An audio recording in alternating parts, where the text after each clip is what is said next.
Shalom and welcome back. How you guys doing today? So today we're going to be focusing on some new topics and stuff, which I wanted to bring up. And I know, new attire here. I like wearing nice stuff. At the same time, I also like wearing outdoorsy things and stuff. So I'm actually in the midst of working on creating some cotonets that are basically for roughing it outdoors and doing lots of stuff, yard work, go out and camping stuff. Because, you can't be all pretty and nice and stuff when you go out in the woods. It just doesn't work that way. And plus, this is actually one of the biggest things that I've wanted for a long time is to actually have more versatile clothes that I can utilize and stuff. I do gardening and stuff, so I have an actual a garden in the back of my house and stuff where we grow crops and things and stuff, so that's a big thing. So for you guys out there who are probably, looking into eventually wearing a cotonet and stuff, there's a lot of things that you learn in the process of wearing a cotonet. One of them is the fact of there's differences between the variances of what you would use for physical labor versus you're just, doing normal things that doesn't require much of anything other than just walking around.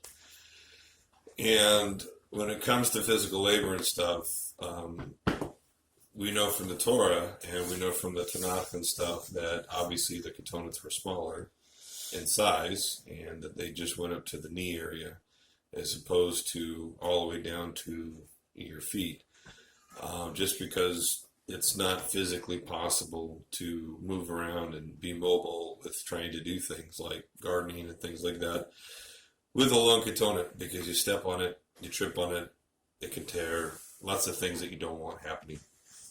So, a lot of trials and things that you learn through and stuff, switching over and things. And I've always liked, honestly, these kind of outfits and stuff, especially when I was in the Marine Corps. I just felt like they're very rugged clothing.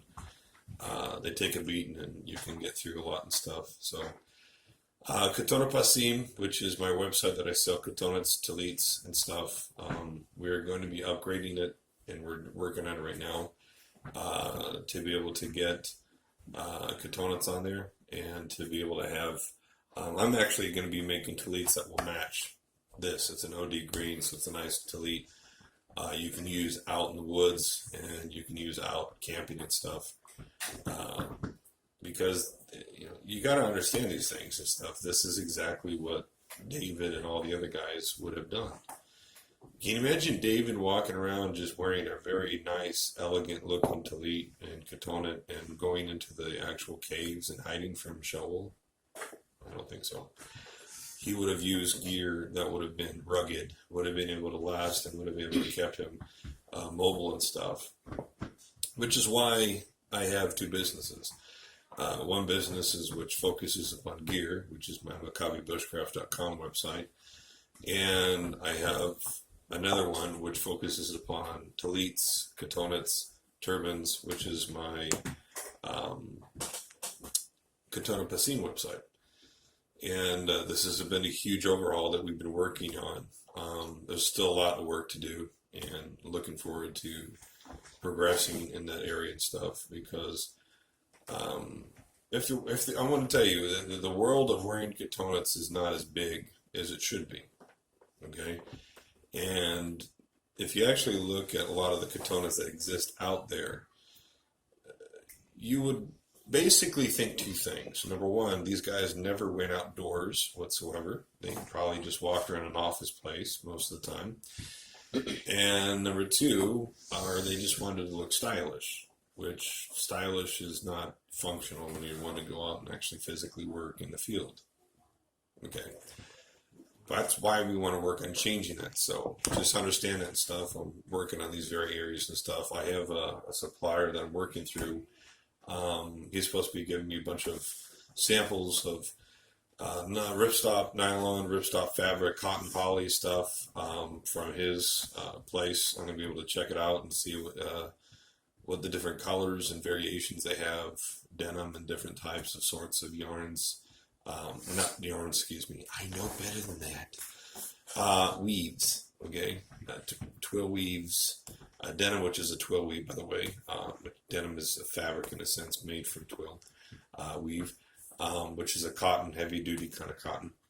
And we're working on that. So this is something huge. I'm wanting to try to do everything I can to transition as much as I can to encourage people that you can wear a cotonut for every kind of occasion. It doesn't have to just be nice, but if you want to go out in the field, play with your kids, have fun, go camping, or you have to do real work. Like I have to go out there physically and pluck stuff out of the ground, with gardening and things, and I'm actually a farmer or whatnot, you can do it. And that's what we're working on, stuff is getting these things set up. So eventually we will have pants and stuff that are hardcore pants that you can wear on Katona Pasim. And we'll have cotonets that are nice and sturdy. But it's, like I said, it's a work in progress. So speed is something that, we're just working as we can, fighting through it as we can. But if you guys are interested in stuff, please, by all means, make a comment here in this video and stuff. There's a lot of things that I am trying to do and stuff because, for me and stuff, there's such a need for it. And there's such a need for everybody out there to be able to sit there and realize you can do anything in a cotonut. And there's different cotonut sizes, and that's basically either at the knee area or below, all the way to your ankle area, based upon the functionality and need for what it is you're physically doing. My kids know this. I'm against wearing at the knee area just because I wanted to walk around like that. I don't believe in that. I believe you wear it for what it's needed for what use you have. If you're working, you're doing a lot of laborious things and stuff that require things to be away from you so you're not pulling at things and tearing things. That's what it's for. But you just don't sit there and decide, yeah, this is all I want to do and this is it, because I don't believe in that. I just don't. And neither should you, okay? So that being said, that's out of the way and stuff. This is why you see the new attire and stuff. I know I got some clothes. I feel good. Anyways, it's just part of the growth and stuff that, you go through when you're learning things and figuring things out. It's just part of it. And I love the journey. So should you. So, what I want to talk about today is something I feel is really, really, really important. My family and I, we've studied this topic and stuff, but I feel like it's important to share with you.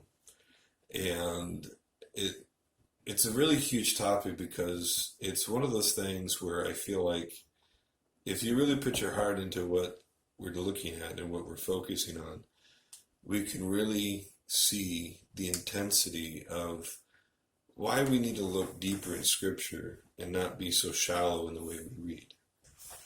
And so, what am I talking about? Well, we're going to learn about Shechem and what really happened in regard to the sons of Yaakov when they were in Shechem. And before we actually get to that segment, I want to kind of give a little synopsis of what took place before they went to Shechem, right? So with that being said, let's pray.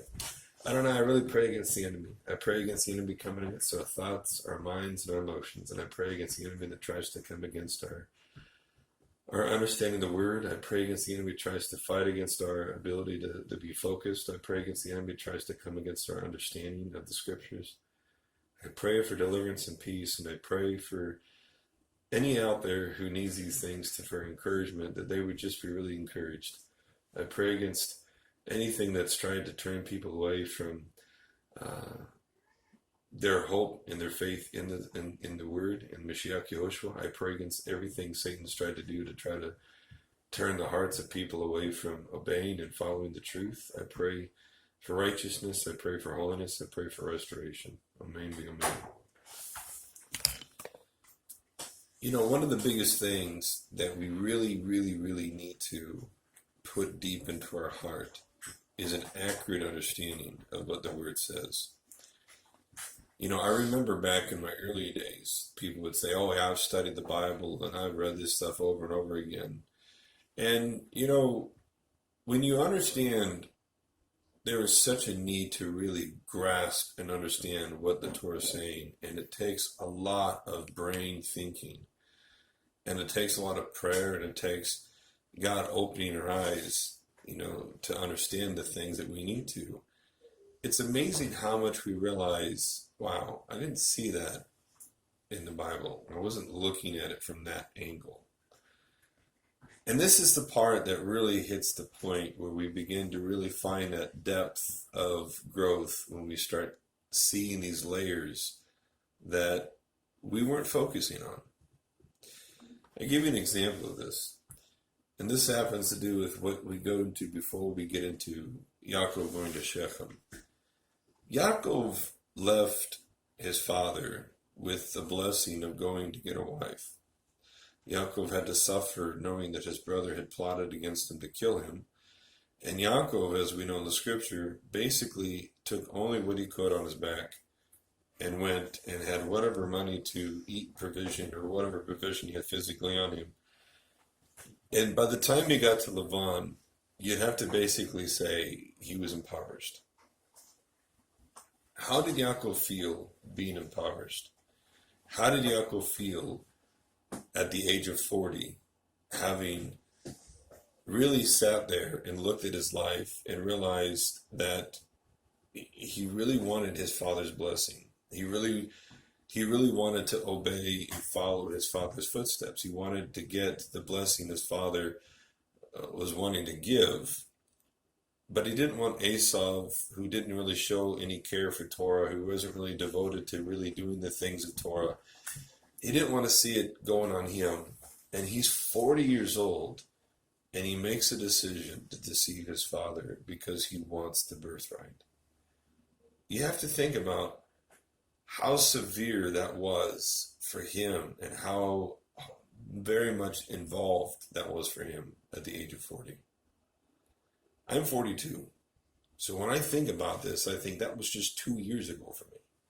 If I was to be at the age that he was at, with the mentality that he was dealing with and the struggle he had. It's a huge thing. I mean, it wasn't just like this little kid going, yes, yes, Mom, I'll do whatever you want. No, he was 40 years old, making this decision, and decides to go and fool and trick his father because he wants the birthright. And then he has to apologize to his dad. Dad, I'm sorry. I didn't want. I wanted to do what was right. I want your blessing. And his father has to send him off to go because he knows his brother's rage is very extreme. In the age of 40, think about how Yaakov must have felt. He's on his own now. He's not a kid. He's not a young man. He's not like all the stupid cartoons that don't know how to show age at all whatsoever to kids. He's 40 years old. He's fleeing from his brother. He's impoverished. And at that point in his life, he's really done nothing but just work for his dad and work under his own home. He's never worked for himself. And he gets to Lavan, and Lavan treats him like trash. He's not a family member compared to how a real family member is treated.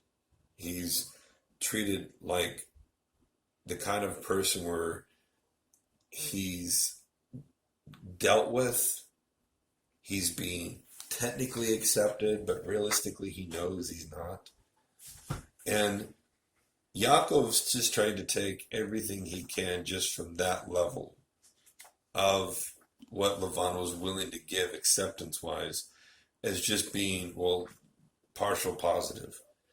And during the whole time he's with Lavan, all Lavan does is manipulate him with words. False promises, false expectations, fluffs him up, shoots him down over and over again. He just repeats this thing. And this is a thing that we find over and over again that just keeps taking place, and it just starts to make itself manifest that Yaakov he has a very low self-esteem. He spends 7 years working for what he thinks is going to be Rachel. He gets deceived. He gets Leah, who happens to be a twin. So that's why he's able to be so easily deceived, because it looks like her. But once daytime kicks in, he can tell the difference that it wasn't. And then he spends another 7 days after the wedding celebration he had with Leah. He gets Rachel. So Rachel, is in a situation, and he's in a situation that's really emotionally screwed up. Okay? And that's because his desire was for Rachel, not for Leah. But Leah becomes his wife. And then he gets Rachel. Okay? And then after that, then there's this little skirmish that goes on for the next 7 years between the sisters on who's going to have so many kids. And, Leah's depressed because here she's the wife of Yaakov, and she's over and over again just wishing that he would show this love and support and stuff. And at the same time, for some reason, she's just not giving it. Rachel's the one being given the support and love, but she doesn't have any kids for a while. And it's not until the end that we find that finally Rachel conceives and gives birth to Yosef. And this is at the end of the 7-year time period of his working now for 14 full years. So during the 7-year time period, this is when all the children are being born. And this is the second set of 7 years. The first set, he was just working for the sake of just getting married. And the second set is he's actually raising kids, and he has nothing really to his name. He's just doing everything for Laban. He then spends another 6 years trying to work for himself because he wants to make a living, because he's been now 14 years impoverished, as well as his wife and kids. This, you can say, would emotionally make anybody feel absolutely flooded and screwed up. And during these 6 years, God blesses Yaakov over time, and eventually Yaakov has an abundance where he can finally leave and take care of his family for himself, and he no longer has to be under anybody's need. But at the time period, before that even happened, Laban, his attitude was like, yeah, right, you can take the crap of my versions of sheep, you're not going to make money. And yet we see it got flipped over. Laban got left with nothing, and Yaakov has all the abundance. By the time he leaves, you have to say that family has been taxed emotionally beyond measure. They have been pressed beyond limits. The children have been raised with impoverishment, with hardship, with the manipulations and the hard things they had to go through with their grandfather Laban. And then when they get over to Israel, they have to suffer Laban chasing after them, and then they have to encounter Esau on the way. You can only fathom how really emotionally flooded this family was. And by that time, we then get to the place we're about to learn about, which is Shechem. Here in Shechem, the kids, you would have to say Joseph's at least 6 years of age, because he was born at the end, before the last of the 7th year, and he grew up during the 6 years of his father being with Laban, working for himself. Well, Reuben was born in the beginning of the first of the 7 years. So Reuben, at this point in time period, would have been 13 years of age. Okay? So you have 13 years all the way down. That's around the time period you have with these kids. Now, how are they responding to this time period that they've been dealing with? Not well. And we'll see that. I'm not going to go through the whole section, but I want you to listen to the segments of things that take place. Dinah, we know she's a young girl. Her body's obviously fully, in a sense, developed to an extent where she's perceived more as older than what she physically is. And Shechem decides to really woo her, and she decides to hang around the girls of Shechem and gets caught up with the guy and decides to get emotionally connected to him to the point where he sleeps with her. Well, when Shechem sleeps with her, there's something that happens that's funky. She's not returned back to the family. She's forced to stay where she's at. And Shechem and his father Hamor decide they're going to, talk to Yaakov and plead with the fact of, hey, let's intermarry. Let's give your daughter to my son. And at this time period, Dinah is nowhere to be seen. And you could see that the brothers were very angry and frustrated because they're like, where is she? Why isn't she here? Why don't you just let her come over here? Why don't you just let her be here and stuff? So they saw that there was this manipulation game being played. Now, at the point, you have to realize this. They've already played manipulation games for a while. And they're probably sick of it. They're probably really fed up with all the garbage because they dealt with Lavan and how many times he was tricking their dad over and over again. And at this point, they decide to jump in and start playing games. And here at this point we see here is Shechem, the son, wants to plead for the hand of Dinah. And Hamor, the father of Shechem, is trying to present the idea that this would be a great idea. We can intermingle. We can have, our women marry your men, and your women marry our men and stuff, and we can become a people, right? And so the brothers decide to sit there and say, hey, listen, this is not acceptable. We're covenant people. We're from the covenant of Abraham, and it's not permissible for any of our women to marry men that are not a part of the covenant of Abraham because they are women. And our women are part of the covenant of Abraham. So therefore, your men have to be part of the covenant of Abraham for us to even accept you into that status of intermarriage. And so we see that Shechem kind of thinks that this would be a great idea, but they don't take it serious, and their attitude isn't really to accept the God of Abraham, Isaac, and Jacob. Okay? Their attitude was to just placate them and let them be, and in the end, just rake them for everything they had and eventually just take all the wealth for themselves. So upon this, we see that the sons of Yaakov, they plead with the fact of, let them be circumcised because then we can become an Amachad. And then afterwards, we see that the brothers, because of their anger of knowing that Dinah is still being held captive and that she has been let go, and they get very angry and mad. And you have to ask yourself, where did that anger and mad come from, right? Well, you'd have to go back and say, they must have known what happened to their mother. You see, Rachel had suffered this before. Rachel was supposed to get married, but how come she didn't show up on the wedding day? Logic would have to say she was being detained. And then the switcheroo is being used, and that's when Yaakov got deceived.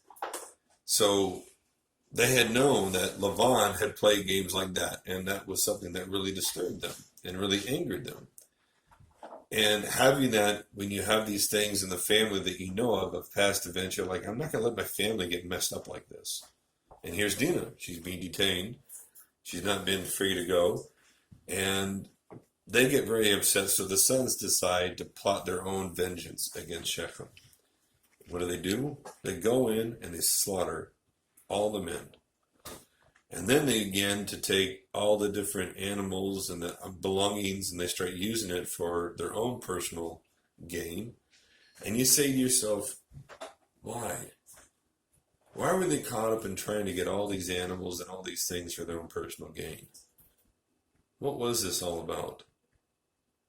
Was it because they'd been impoverished for so long that they felt so afflicted by the impoverishment? They lived around Lavan, who glorified his own living and glorified himself. Matter of fact, the Bible even says Lavan would eat and drink their own money, which means Lavan just ate and drank everything these guys had, and the kids were just impoverished with nothing. And they had to live in that. You begin seeing in this moment here that the story really takes a different turn. You begin to realize and stuff, there was a lot more emotional pain going on within the heart of these kids than most realize.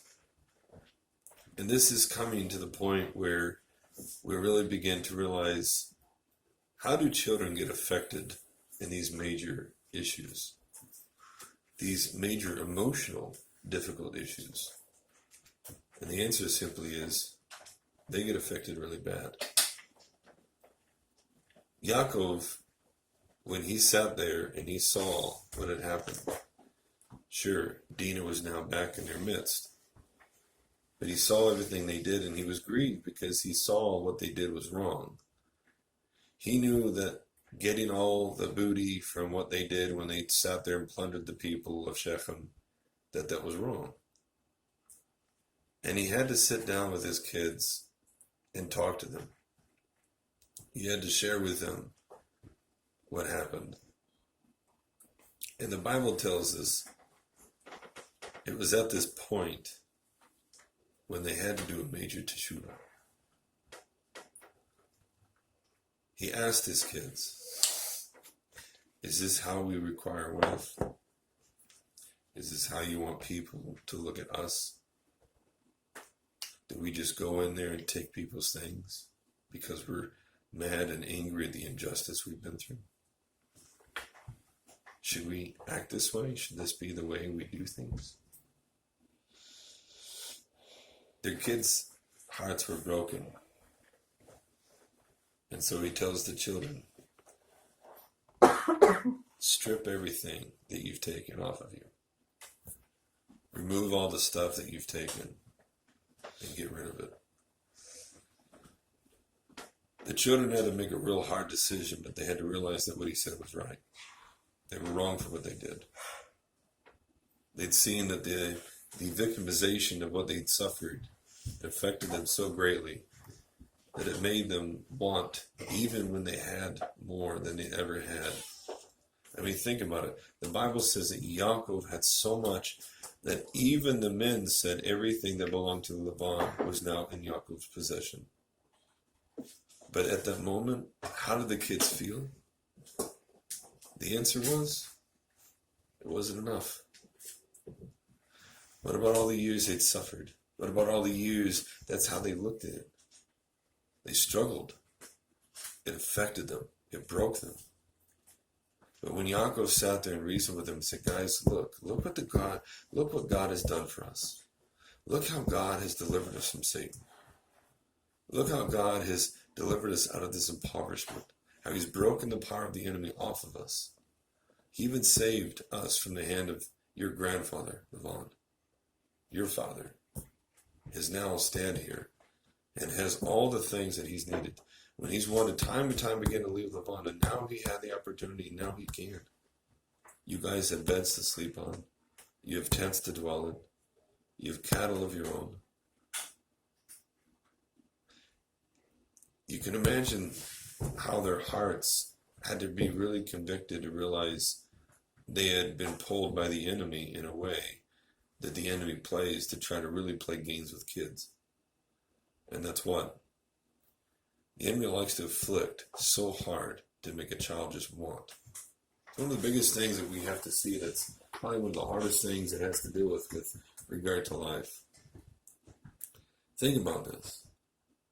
The enemy attacks us in such a way that we're not physically aware that because of how we're being attacked, there's a want and a desire that builds up inside of us that we now respond dysfunctionally because we're struggling with the emotional want that we have. Is it wrong for them to want things? No. Think about it. How would you feel if you were that impoverished? Where you didn't have a home, you didn't have much clothes, you didn't have much to eat, you're tired, you're exhausted, and everybody else around you is eating and drinking and partying and acting like everything's just fine, and you're not invited. You feel like garbage. Matter of fact, they treat you like you're garbage. Now you can understand where the Proverbs got all of that wisdom about how the poor are treated. You take a guy and you strip him of good clothing, put him outside, and people will treat him like he's garbage. You change those clothing on him, and they treat you like you're just an average, everyday, respectful Joe. You can only imagine how emotionally broken they were. And then to top it off, as he starts to move into Israel, Jacob loses both of his wives. He loses Rachel, and he loses Leah. These are the things that we look at and we begin to sit there and say, that must have been really hard. Here Yaakov realizes that he wasn't really supposed to have more than one wife. And here he struggles with the fact of the emotional stress he was thrown into and how it really, really screwed him up. He had a mental game that just screwed with his head. His kids suffered so greatly over it. He has to wipe their tears off their eyes and say, guys, it's going to be okay. You know, this is the problem. If we don't look at the Bible carefully, we're missing the greater details. We're missing the fact that these stories have a lot more involved than we think. Did we think that Reuben and Shimon were just these wicked guys and they went to go and slaughter all the people in Shechem, or did we forget to realize there's a lot more that happened that really drove them to their spiritual struggle? Were they right for wanting to take Dinah out of there? Yeah. Were they right with the way they did it? No. Can you blame them for the way they struggled? You can't. You really can't. How can you blame them for having all the stuff that they've been through? All the games that they had played. They went through some pretty harsh things. 14 years. No, 13 years. 13 years of living with Lavan under all of the games he played. Imagine every single time the wages were changed, things were changed. How many times Yaakov had to say, I can't get you your clothes right now. Well, I'll get you some later. I can't do this thing. Imagine all the times the kids are like, I'm sick of looking like rags, Dad. Everyone laughs at me.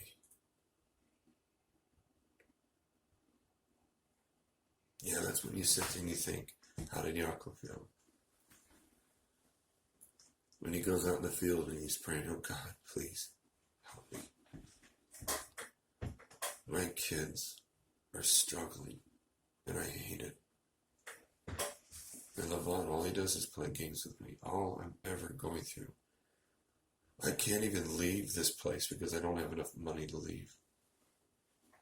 That's when you have to realize the truth about how Yaakov must have really felt. And when we look at that, that's when we get to look at the real heart of Torah.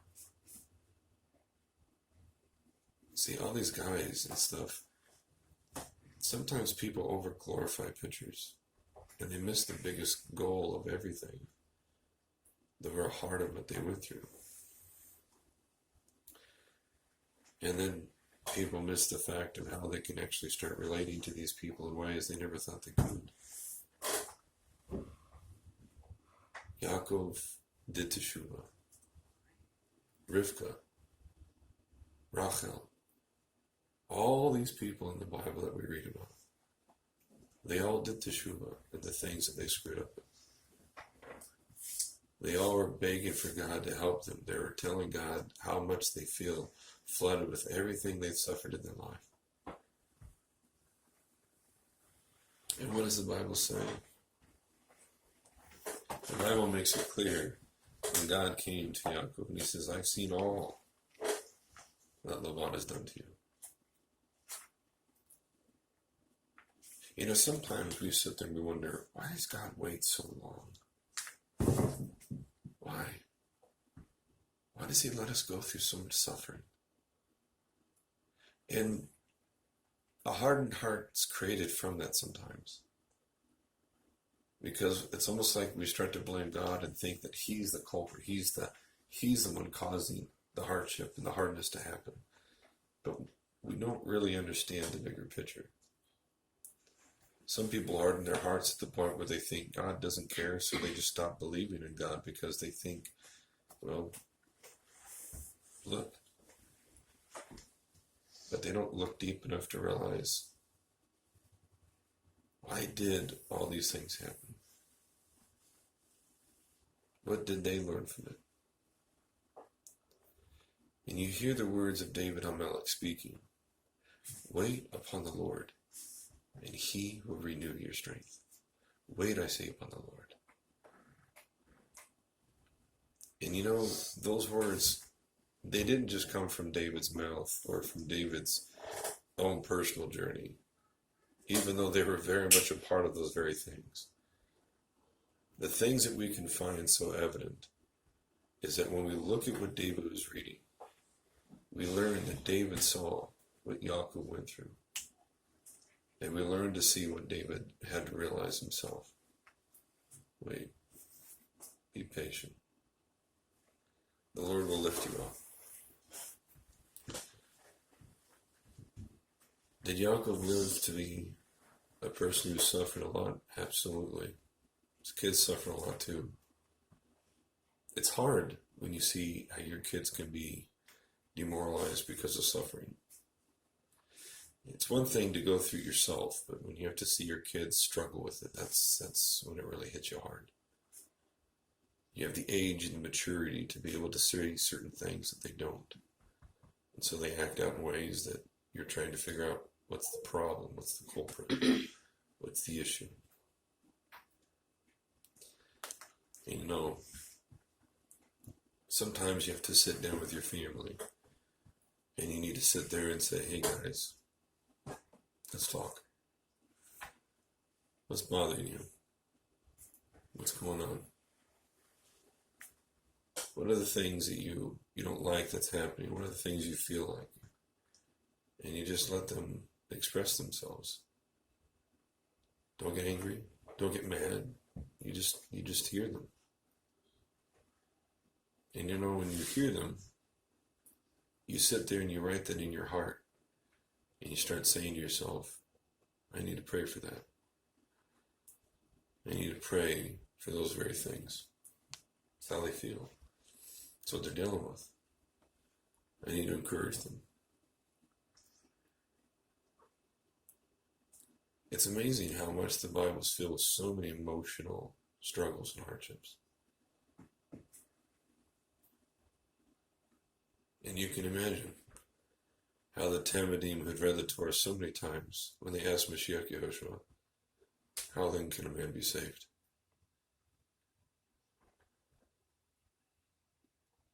But it's true. With men, things are impossible. But with God in heaven, all things are possible.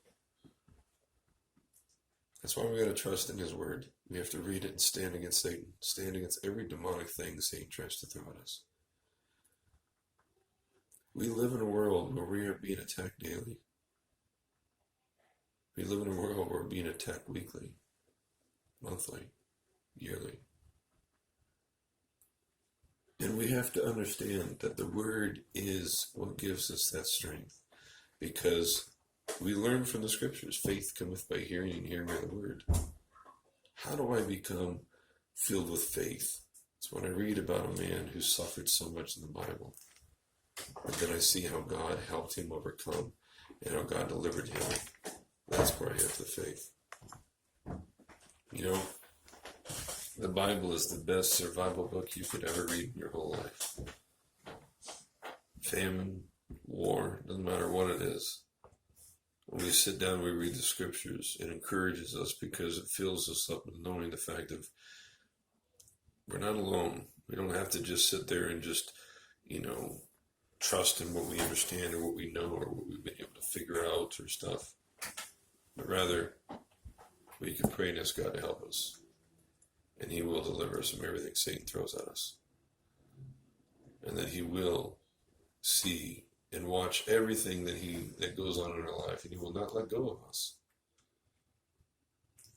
You know, it's funny when you look at the beginning of what happened with Yaakov before he left to be physically there at Levi, when he was in Jerusalem.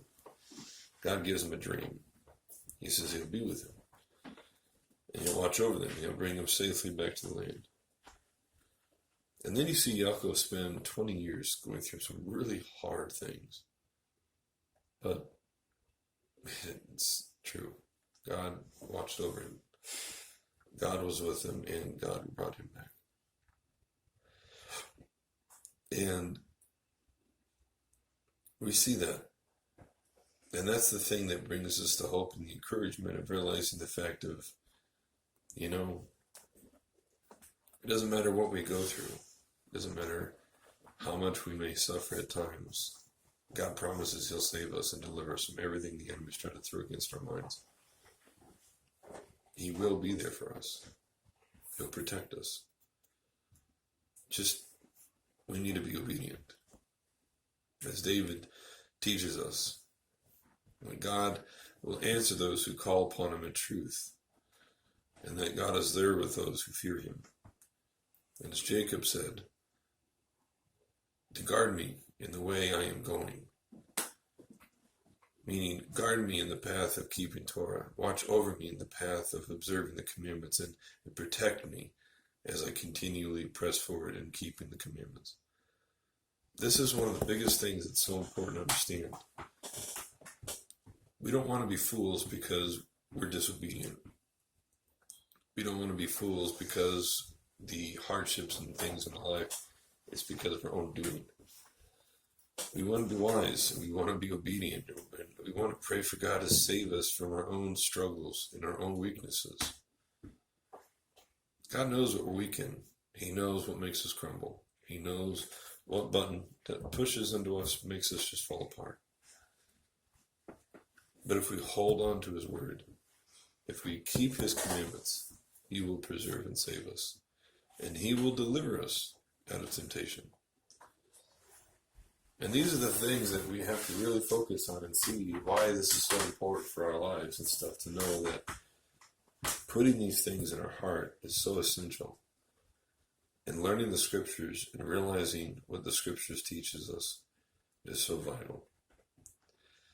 Knowing the fact that Yaakov's kids did teshuvah with Yaakov, and they laid before Yaakov all of the things that they had coveted wrongfully, all the things that they had laid upon their lives and put in front of themselves incorrectly. And they broke away from it. And then they went to Bethel to worship God in heaven and to thank God for the deliverance of all of the hands of the enemies that came against them. You know, and the Bible tells us that God put a fear upon all the land of Canaan, that none of the peoples would touch them. None of the peoples would do anything to them. And why? Because they were willing to repent and obey the Torah. You know, it's so funny when we look at the Bible, we see we're no different than the people in the world. I mean, everybody makes mistakes. We all do dumb things and stuff. But what makes us different is that we're willing to do teshuvah and we're willing to repent when we need to do that. That's what makes us different. That's what makes us his people. Because we don't want to live in sin. We don't want to be sitting here living in a stupid, dumb lifestyle of doing wrong. We don't desire that. We don't want anything to do with that. We want to do what's right. And this is exactly what happened. Yaakov got his kids to see they needed to let go of the things that they were struggling with. And that they needed to just accept what they had in front of them. Look, you guys have clothes. You have your bedrooms, you have your own cots, you have your own places to sleep on. We have our own food. We're okay. We can go anywhere if we need to. That's what the kids needed to put in their head. to remember that life was not about things. That life was not about riches.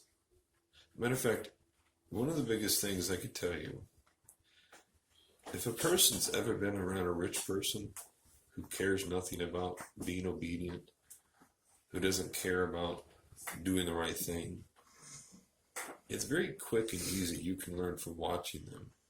Money means nothing. Because when you look at them, you could say, what would you want in their life that you would desire so badly? Because the answer would be like, nothing really. I don't want their life. I don't want to be miserable like he is. I don't want to have that horrible, empty lifestyle they do.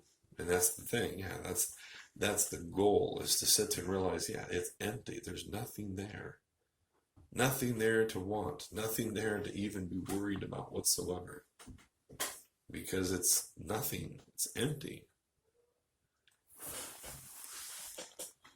And this is the thing I just want to encourage. Maybe you're going through hardships. Maybe you're going through a hard time.